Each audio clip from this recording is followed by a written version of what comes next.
My family told everyone I was a failure. I just sat quietly at my sister's promotion ceremony. Then her base commander looked at me and whispered, "Wait. You're—" The whole room went silent. Even my dad was speechless. This is the moment my entire family finally learned the truth about me, a truth I'd hidden for 15 agonizing years. For over a decade, they told everyone I was a military washout, a failure. But what they didn't know, I was a general. And the look on their faces when the base commander himself saluted me? Priceless. I grew up in a small town in Connecticut where the Bennett name carried serious weight. We were a military family, steeped in tradition.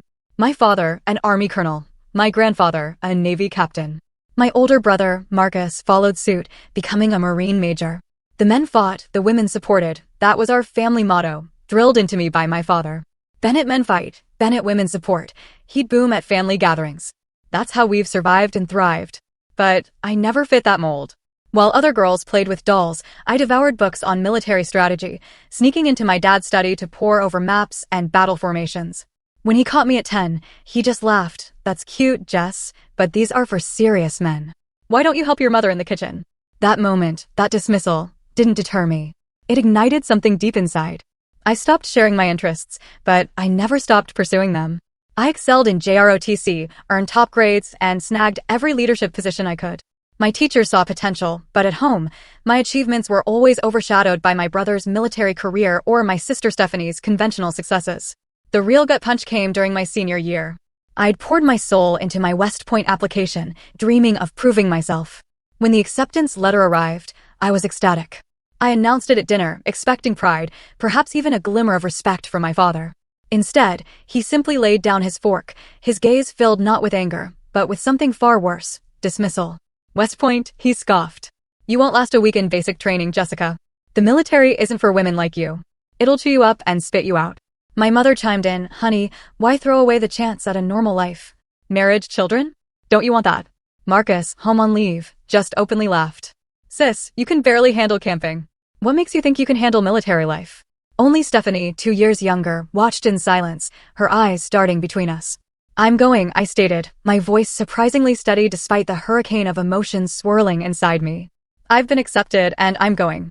My father just shook his head. "You'll be back within a month, mark my words. And we'll have to listen to you explain why you failed for the rest of our lives." That night, I celebrated alone in my bedroom, my acceptance letter clutched tight. No cake, no congratulations, just me, my fierce determination, and the chilling realization that my path forward would likely be a solitary one.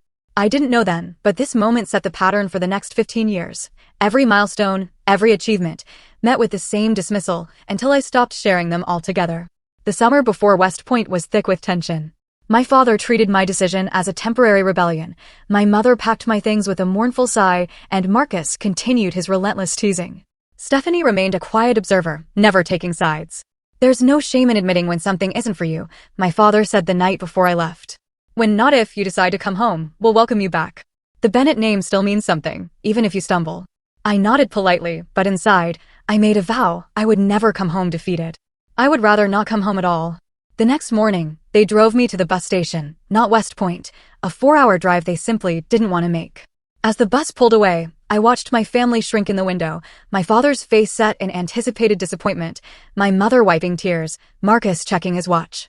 Only Stephanie, for a fleeting second, raised her hand in what might have been a genuine wave. It was the last time I would allow myself to look back for a very, very long time. West Point hit me like a physical blow. The shouting, the relentless discipline, the physical demands that pushed me past every limit. It was everything my father had warned me about and more.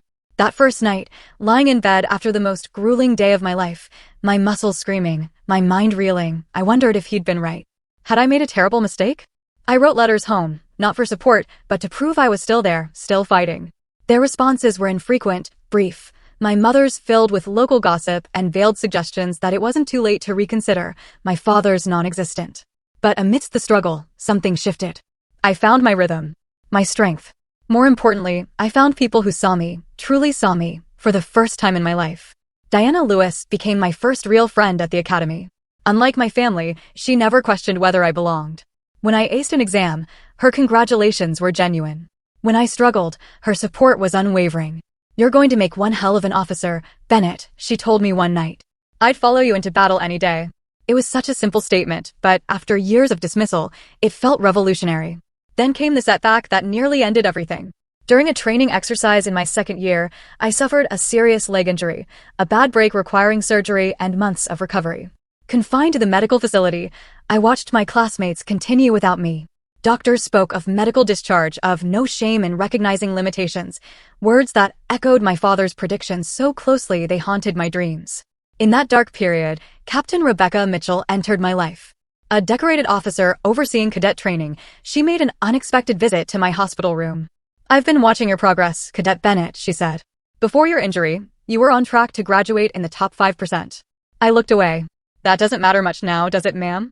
"It matters entirely," she snapped. "Because it tells me exactly what you're capable of. This injury? It's just data. Another problem to solve. And from what I've seen, solving problems is what you do best." Captain Mitchell visited regularly, bringing tactical problems, leadership scenarios. When I could finally begin physical therapy, she arranged extra sessions. When I doubted my ability to catch up, she pushed harder. "The military doesn't need more soldiers who've never faced adversity," she told me. "It needs leaders who know exactly how to push through it." With her mentorship and my own stubborn determination, I not only recovered but excelled. By graduation, I had indeed achieved that top 5% standing. The day I received my commission, my family attended out of obligation. They applauded politely, but there were no enthusiastic cheers, no beaming smiles. At the reception, my father shook my hand formally. "Well, you proved me wrong about making it through," he conceded. "But the real military is different from school. That's when we'll see." My first assignment was exhilarating. Real responsibility, actual leadership challenges. I thrived. The structured environment, the clear chain of command, the emphasis on problem solving, it suited me perfectly. My superior officers noticed. Evaluations praised my innovative thinking and natural leadership. I earned a reputation for finding solutions others deemed impossible. I felt more at home than I ever had in my actual home. When my promotion to lieutenant came through, I called my parents, hoping this tangible proof of success might finally earn their approval. "That's nice, dear," my mother said, "but when are you going to transition to something more suitable for starting a family? You're not getting any younger." My father took the phone. "Lieutenant is just the beginning, Jessica. Let's see if you make it to captain before celebrating. Most wash out at your level." A week later, Stephanie called to announce she was joining the Air Force the right way, through officer training school, not an academy. My father's pride was audible through the phone. "Now that's a Bennett," he boomed. "Stephanie knows how to do things properly. She'll go far, mark my words." That Christmas, the contrast was stark. The entire dinner conversation revolved around Stephanie's budding Air Force career. My father offered advice, shared contacts, reminisced about his own service. When I tried to share an achievement, he cut me off. "Jessica's playing at being a soldier in between filing paperwork," he told the extended family with a dismissive wave. Meanwhile, Stephanie is following the real Bennett tradition. Something broke in me that night. After dinner, when my father cornered me to explain again why I would never succeed long-term in the military, I made a decision. "You know what, Dad? You're right. My path is different. So different that from now on, I'm not going to bore you with the details." He smiled, interpreting my words as admission of his correctness, rather than the boundary they actually were. From that point forward, I stopped sharing my military career with my family. No more updates on promotions, no stories about deployments or responsibilities. If they asked, I gave vague answers. Eventually, they stopped asking altogether. What they didn't know couldn't be diminished. What they couldn't see couldn't be dismissed. My silence became my shield, and behind it, I was free to excel on my own terms. While my family believed I was stagnating in some obscure administrative role, my career was accelerating at an unprecedented rate. My problem-solving abilities and leadership style caught the attention of senior officers, who began requesting me for increasingly complex assignments. In 2008, I was selected for a coveted position within Special Operations Command, a role requiring top security clearance, placing me at the center of some of the military's most sensitive missions. The selection process was grueling, with a washout rate over 70%. When I received the news, I celebrated alone in my apartment with a single glass of champagne. There was no one to call, no one who would understand what this achievement truly meant. It was during this assignment that I met Ryan, an intelligence officer whose analytical mind matched my own. Our relationship blossomed slowly, built on mutual respect and shared experiences civilians could never fully grasp. When we eventually married in a small ceremony on base, my family attended out of obligation, looking uncomfortably out of place among my military colleagues. "What exactly does your husband do?" my mother whispered during the reception. "And what do you do now? You've been so secretive." "We both work in military intelligence," I answered truthfully but vaguely. That's all I can really say. My father, ever the dismisser, interpreted the secrecy as embarrassment, not classification. He cornered Ryan by the bar. Jessica was always stubborn about the military thing, he told my new husband. Never wanted to admit it wasn't for her. Good to see she found someone who understands the system better than she does. Ryan, to his credit, remained polite despite his confusion. Later that night, as we prepared for our honeymoon, he asked the question that had been brewing all evening. Why does your family think you're some kind of military failure? Your father talked to me like I was babysitting you through a career you can't handle. I sighed, finally sharing the full history of my family's dismissal. It's easier this way. They've created a narrative about me, and anything I say to contradict it just creates conflict. So I let them believe what they want. But you're one of the most respected officers in your division. Ryan protested. Your work has literally saved lives. How can they not know who you really are? Because they've never wanted to, I answered simply. As my security clearance level increased, so did the legitimate reasons for my privacy. My rapid promotions continued, fueled by a series of successful operations that earned commendations I couldn't display and recognition I couldn't acknowledge outside classified circles. Meanwhile, my family's narrative about me evolved, no longer just failing at a military career. Now I had mental health issues that explained my privacy and reluctance to discuss my work. This new story spread through family gatherings like wildfire. Such a shame about Jessica, I overheard my aunt telling a cousin at a family reunion. Military experiment didn't work out, and now she's too proud to admit it. Mary says she's got anxiety problems now, can't even talk about what she does. My mother did nothing to correct these misperceptions. Instead, she fed them with concerned glances and vague references to supporting Jessica through her challenges, all while continuing her campaign to fix my real problem, my focus on career over family. I met the nicest young man at church, became her standard greeting during our infrequent phone calls, even after I was married to Ryan. He's leaving the service to start his own business, much more stable for raising children. While my family constructed this fictional version of my life, my sister Stephanie continued along her conventional military path. She advanced at a normal rate, earning standard promotions and assignments that my father celebrated as exceptional achievements.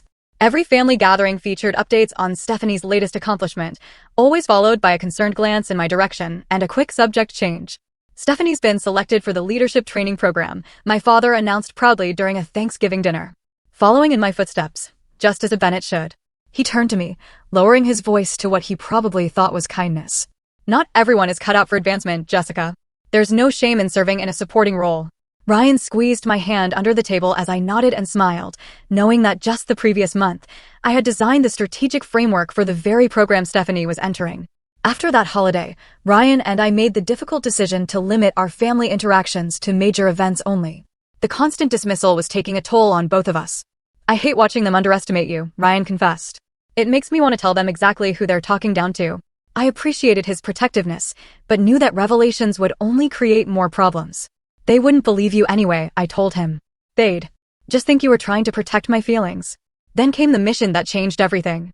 A classified operation involving multiple military branches required coordination at the highest levels.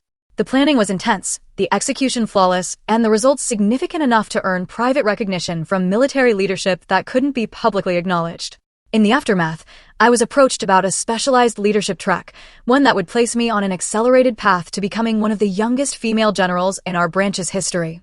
The selection was based on a combination of field performance, strategic thinking, and leadership potential that had been carefully observed over years.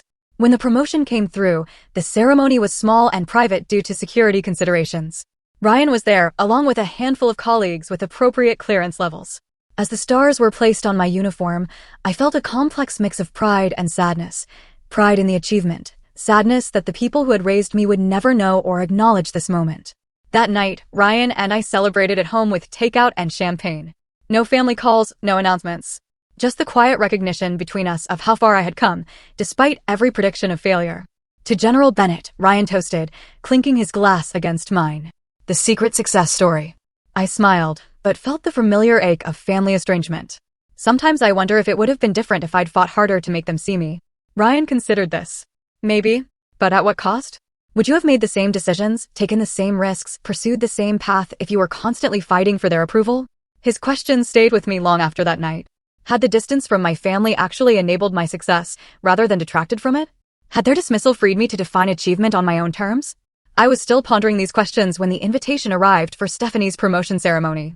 After rising steadily through Air Force ranks, she was being promoted to major, a significant achievement worth celebrating. Despite our complicated history, she was still my sister. So, after careful consideration, I decided to attend. What I couldn't have anticipated was how that simple decision would finally bring my two worlds crashing together in the most public way possible. The invitation to Stephanie's promotion ceremony sat on our kitchen counter for 3 days.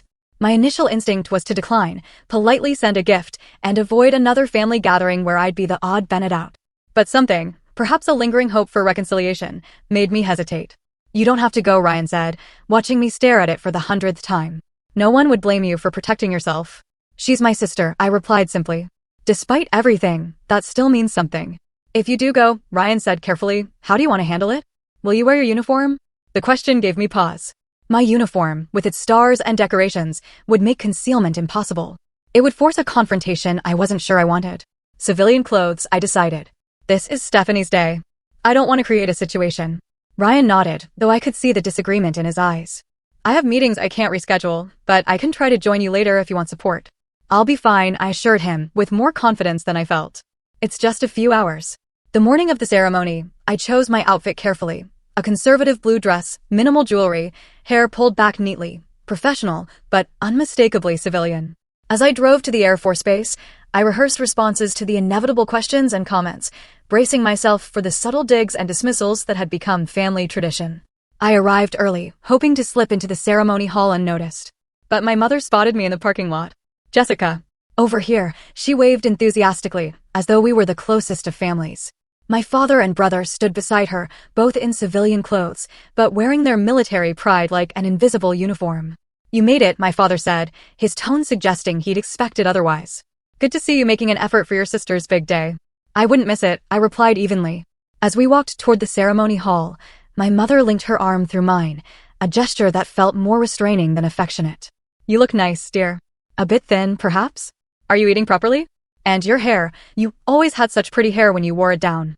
Before I could respond, we were approached by a group of officers in Air Force uniforms. My father straightened perceptibly, shifting into his colonel persona with practiced ease. "Colonel Bennett," one officer greeted him warmly. "It's an honor to meet you.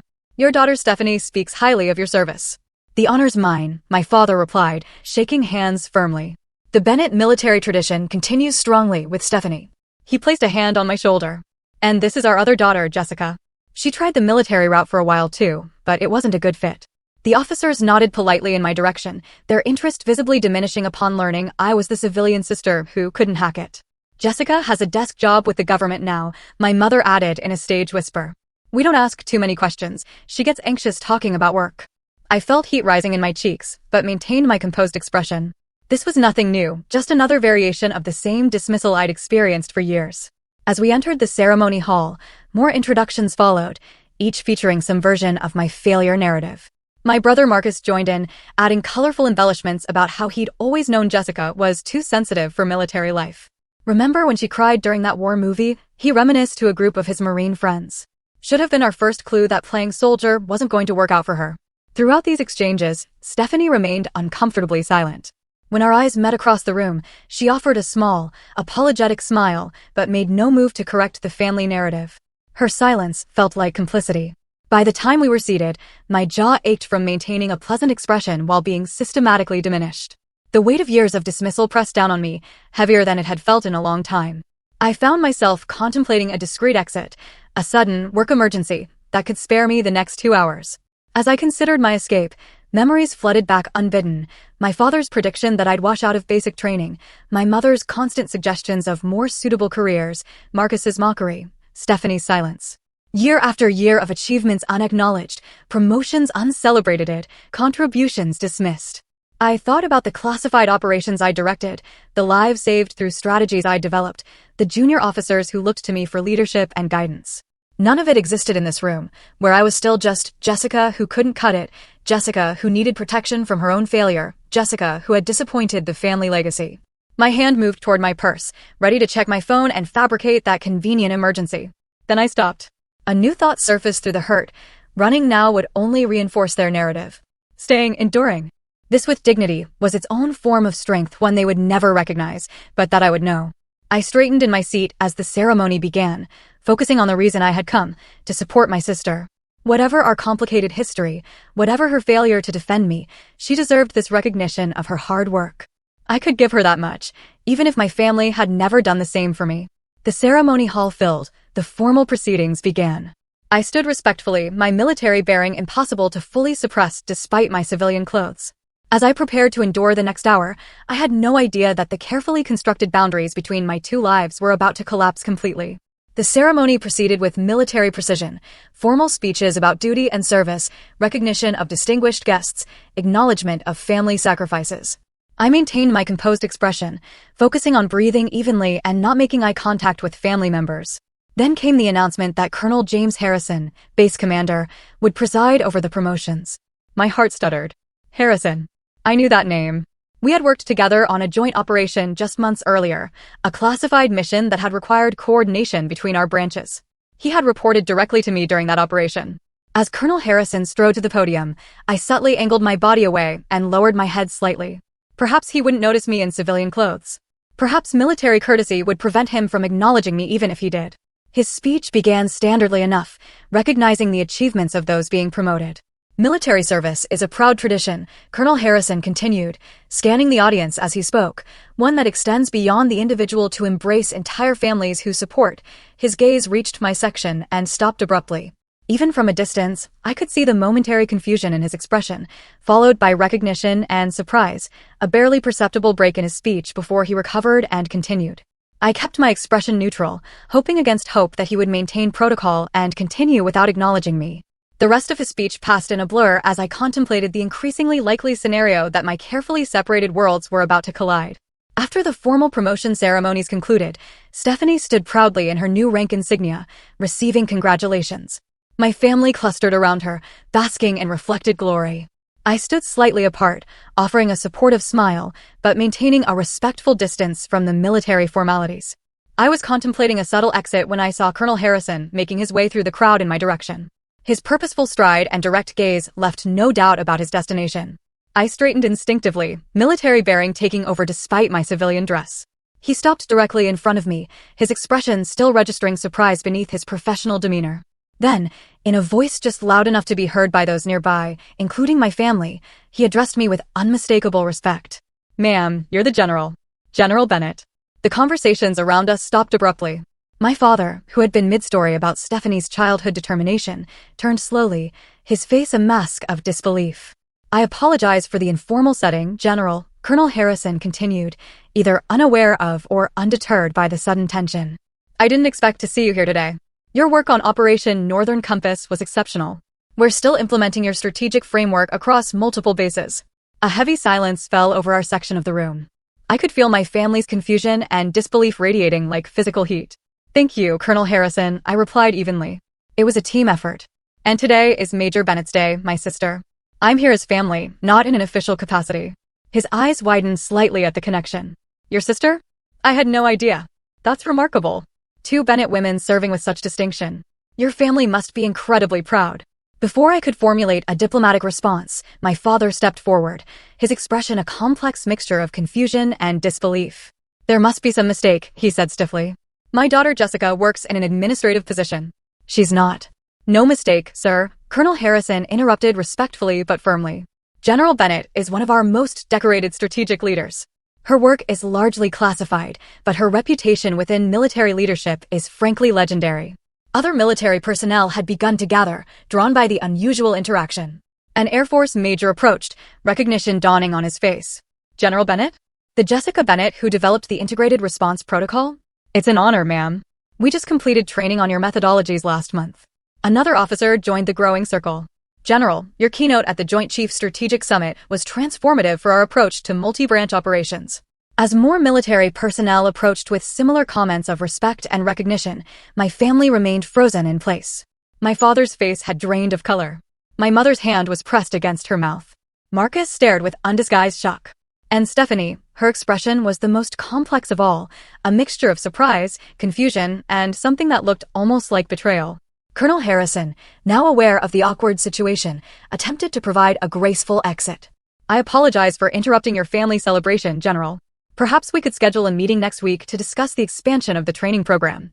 "Of course, Colonel. My office will contact yours." With a respectful nod, he withdrew, taking most of the other officers with him. In their wake, the silence among my family was deafening.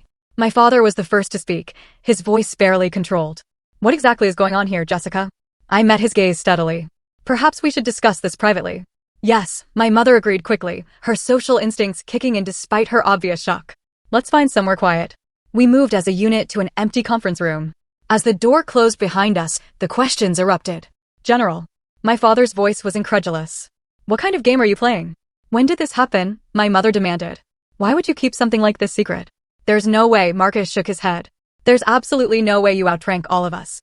This has to be some kind of mistake." Stephanie remained silent, watching me with an unreadable expression. For a moment, I considered continuing my years-long practice of deflection. Then I looked at their faces, confused, angry, hurt, and realized the time for hiding had passed. Whatever the consequences, truth was the only path forward. "It's not a mistake," I said quietly, but firmly. "I am a general. Have been for over a year now. Before that, I held progressively higher ranks that I never discussed, because it became clear very early in my career that my achievements would never be recognized as valid by this family." The bluntness of my statement seemed to stun them momentarily. "But how?" my mother finally asked. "How could we not know?" "Because you didn't want to know," I replied simply. "Because it was easier to believe I had failed than to reconsider your assumptions about who I could become." My father recovered his composure first, anger replacing his initial shock. He closed the distance between us, his voice lowered but intense. "So this whole time you've been what? Laughing at us? Playing some kind of elaborate game, letting us believe you were struggling while you were actually succeeding." I finished for him. "No, Dad. I wasn't laughing. I was protecting myself from exactly this reaction, the disbelief, the questioning, the immediate assumption that something must be wrong about my achievement rather than your perception." My mother moved to stand beside him, her expression hurt rather than angry. "But we are your family, Jessica. How could you keep something this important from us for years? All those holidays, all those conversations, were you just pretending the entire time?" The genuine pain in her voice made me soften slightly. "I wasn't pretending, Mom. I was compartmentalizing." After years of having every military achievement dismissed or diminished, I made a decision to stop sharing that part of my life. "But General," Marcus interjected, still struggling with the concept. "That's not just any achievement, that's..." He paused, military hierarchy clearly conflicting with his image of his sister. "That's significant. That's historic." "Yes," I acknowledged. "It is. I'm one of the youngest women to achieve this rank in our branch's history. My work has primarily been in strategic operations and intelligence, most of it classified. The accelerated promotion track I was placed on is reserved for exceptional circumstances." "And you never thought to mention this?" my father demanded, his voice rising again. "Not once in all these years? When exactly should I have mentioned it, Dad?" I countered, years of suppressed frustration finally surfacing. "When you told the Sullivan family at Christmas that I just couldn't cut it in real military service. Or when you explained to Grandpa that I had found my level in a desk job. Or maybe when you introduced me to your old military buddies as our daughter who tried the army but wasn't Bennett material." Each example landed like a physical blow. My father took an involuntary step back. "I never said you did," Stephanie interrupted quietly, speaking for the first time. "We all did. Or we stood by while it was said. We created a story about Jessica, and we never questioned it, even when the evidence didn't fit. Even when she stopped talking about her work entirely, which should have been a massive red flag, we just incorporated that into our narrative too." Her acknowledgement of the family dynamic struck me deeply. After years of her silence, hearing Stephanie articulate the truth so clearly was unexpectedly moving. My mother sank into a nearby chair, her social composure crumbling as the full reality set in. "All this time, we've been telling everyone you couldn't handle military life. We've been pitying you. Oh God, Jessica, what have we done?" My father remained standing, his military bearing intact even as his worldview visibly realigned. "You should have told us," he insisted, though with less conviction. "Regardless of our misconceptions, you should have set the record straight." "I tried," I replied. "In the beginning. After my first promotion, after my special operations selection, after several commendations. Each time, the achievement was questioned, diminished, or attributed to affirmative action or connections rather than merit. Eventually, I stopped trying." Marcus, ever the tactician, shifted to practical questions. "But how did you manage to keep this hidden?" "Promotions are public record. There are ceremonies, announcements. Most of my work has been classified," I explained. "The security clearance required limits what can be shared publicly. My promotion ceremony was small and private. As for public records, did any of you ever actually look me up? Check my military status? Ask directly about my rank rather than assuming." Their silence answered for them. The confrontation might have continued, but a knock at the door interrupted us. Ryan entered, his expression a mixture of concern and relief at finding me. "Sorry I'm late," he said, crossing to stand beside me, his hand resting supportively at the small of my back. Meeting ran longer than expected. Did I miss anything important? The question, so innocent in its timing, struck us all as absurdly funny given the circumstances. Stephanie actually laughed, a short, surprised sound, quickly stifled. "You could say that," I replied, the tension momentarily broken. "My family just learned I'm not a military failure after all." Ryan assessed the room quickly, reading the situation. The truth finally comes out.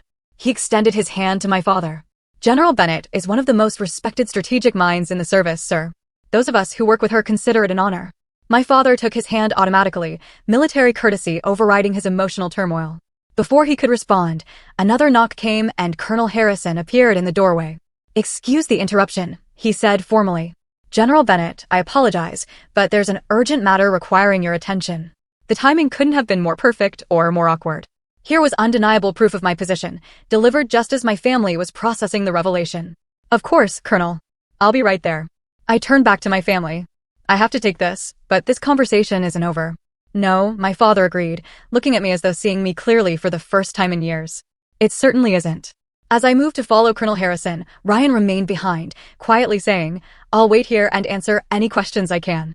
The urgent matter turned out to be relatively minor, a question about training protocol implementation that could have waited, but served as a convenient excuse to give me a moment of space. After resolving it quickly, I paused in the empty hallway, gathering my thoughts. Through the partially open door, I could hear Ryan's voice as he spoke to my family. "She never wanted to embarrass any of you," he was saying. "That's why she didn't correct the record publicly. But you should know that while you were telling everyone she failed, she was receiving commendations for operations that saved American lives."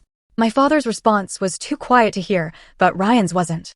"With all due respect, sir, what you can't believe doesn't change the reality. Your daughter is exceptional at what she does. Anyone who's served with her knows it. The only people who don't are sitting in this room." I took a deep breath and re-entered the conference room. The atmosphere had shifted subtly, still tense, but with the first hint of possible reconciliation. My father turned to me, his military bearing still intact, but his expression uncharacteristically vulnerable.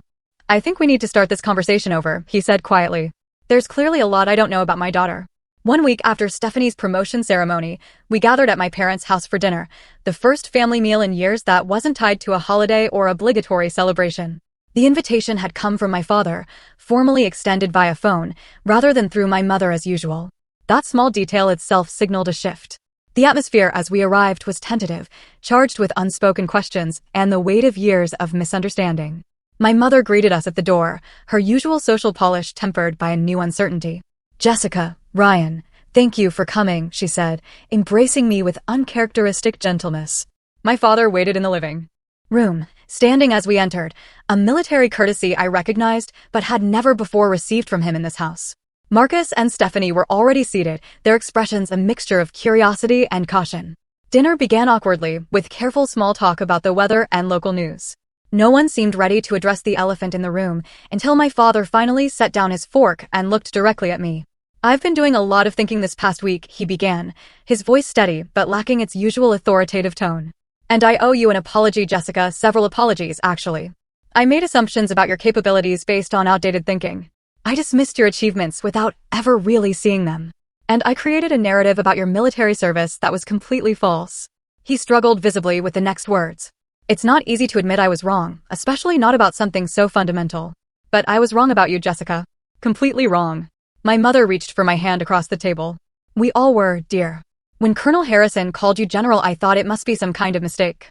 But then Ryan explained about your work, your rank, everything you've accomplished. I just kept thinking, how could we not have known? Because I stopped telling you," I acknowledged softly. "After years of having every achievement dismissed, I just stopped sharing that part of my life." "That's on us," Marcus said, surprising me with his directness. "We created an environment where you couldn't share your successes. That's not what family should do." Stephanie, who had been quietly observing, finally spoke. "I knew something wasn't adding up. The way you carried yourself, your understanding of military matters, certain comments you made. But I never pushed past the family narrative." She met my eyes directly. "I'm sorry, Jess. I should have been a better sister." The apologies were meaningful, but I knew that real healing would require more than words. "I appreciate what you're all saying," I said carefully. "But this isn't going to be fixed in one dinner. There are years of patterns to address. You're right, my father agreed, surprising me again. This is just a beginning. I'm not asking for immediate forgiveness. I'm asking for the chance to get to know my daughter, who she really is, not who I assumed she would be. I'd like that, I admit it. But it has to be different this time. I need to know that my achievements won't be dismissed or explained away, that you'll actually hear me when I speak. What can we do to prove that? My mother asked sincerely. For starters, you can ask questions, real questions about my work, what I can share of it, without immediately filtering it through your preconceptions. You can acknowledge that my path, while different from what you expected, has value. My father nodded slowly. That seems entirely reasonable. The conversation gradually shifted, becoming more natural as my family began asking genuine questions about my career. I shared what I could, my leadership philosophy, the challenges of my position. For the first time I felt them listening, really listening, to who I was rather than who they'd expected me to be. As the evening progressed, I realized that while the hurt hadn't disappeared, something new was emerging in its place. The possibility of an authentic relationship based on who we actually were, rather than family mythology. The healing process continued over the following months, sometimes awkwardly, sometimes painfully, but steadily. My mother stopped suggesting alternative careers and began asking thoughtful questions about my current one. Marcus, after initial difficulty adjusting to our reversed hierarchy, found a new respect that gradually evolved into genuine brotherly pride. Stephanie and I developed a closer relationship as fellow military women, sharing experiences and perspectives we'd never before discussed. My father's journey was perhaps the most profound. His lifelong beliefs about gender roles and military service were fundamentally challenged by my success. It wasn't an easy transition for him, but I watched him wrestle with his preconceptions, gradually replacing them with a new understanding. 6 months after Stephanie's promotion ceremony, I received formal recognition for a strategic initiative that had transformed inter-branch operations. The ceremony would be public, one of the rare occasions when my work could be openly acknowledged. After some consideration, I sent invitations to my family. I didn't expect them to attend. The venue was several states away, the timing inconvenient. I sent the invitations more as a gesture of inclusion than with any real expectation. So when I stepped onto the stage and saw them in the audience, all of them, dressed formally and sitting attentively, I momentarily lost my composure. My father sat straight-backed in his seat, his expression solemn, but his eyes unmistakably proud. My mother dabbed at tears beside him. Marcus and Stephanie, in uniform, stood at respectful attention. After the ceremony, as we gathered for photographs, my father approached. For a moment, he simply looked at me in my full dress uniform, stars on my shoulders, medals across my chest. I was wrong about you, he said quietly. I've been wrong about a lot of things, but I'm learning. He extended his hand formally. Congratulations, General Bennett. Your service honors our family. The words I'd once longed to hear now brought a complex mix of emotions: validation, certainly, but also the recognition that I'd long since stopped needing his approval to know my worth. Thank you, Dad, I replied, shaking his hand. Then, setting protocol aside, I hugged him briefly. That means something. But you should know, I would have done this even if you never recognized it. I had to learn to define success on my own terms. He nodded slowly, understanding dawning in his eyes. And that, I suspect, is what makes you a good leader. In the months and years that followed, our family relationships continued to evolve. The old patterns occasionally resurfaced during moments of stress, but we now had the awareness and tools to recognize and address them. It wasn't perfect, but it was authentic in a way our previous interactions had never been. The most profound realization for me was that the journey had never really been about proving my family wrong. It had been about finding the freedom to be fully myself, to pursue excellence without the constant need for external validation. My family's recognition, when it finally came, was meaningful, but not defining. The true victory had been in the quiet moments along the way, when I'd chosen to believe in myself despite every voice suggesting I should doubt. So, what's the question I leave you with today? When faced with others' limited expectations of you, will you fight to change their minds, or will you focus that energy on exceeding your own expectations instead? Sometimes the most powerful path isn't convincing others of your worth, but building a life so true to yourself that their opinions become irrelevant. I'd love to hear your stories in the comments about times you've had to believe in yourself when others didn't. Remember to like this video if it resonated with you, subscribe for more stories about overcoming limitations, and share with someone who might need to hear that their path doesn't require anyone else's validation to be valuable. Thank you for listening to my story. Remember, the most important recognition will always be the kind you give yourself.